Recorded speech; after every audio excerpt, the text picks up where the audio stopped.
Excuse the mess on the inside of my experiment car, because the experiment is to see of what you can get away with on a legitimate MOT.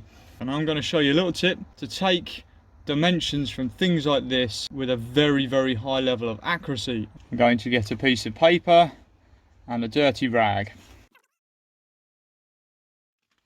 Those dimensions are exact. I'll take it right on the line at the top point here.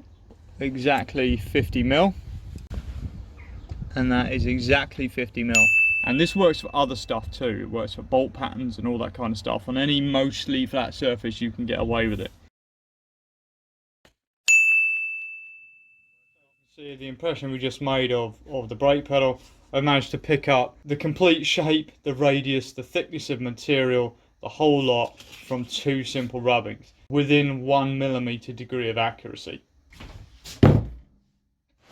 You can also use that method to pick up slightly more complex geometry. Let's say I wanted to make a cover for this. I could secure my piece of paper or whatever over this and then pick up all these edges, lie the paper flat, and then I would have an exact layout of what I'm building for.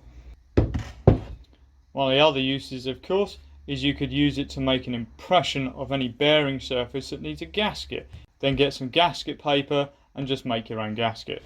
I hope that helped somebody, maybe you found it interesting, and as always, thanks for watching. I'll see you next time.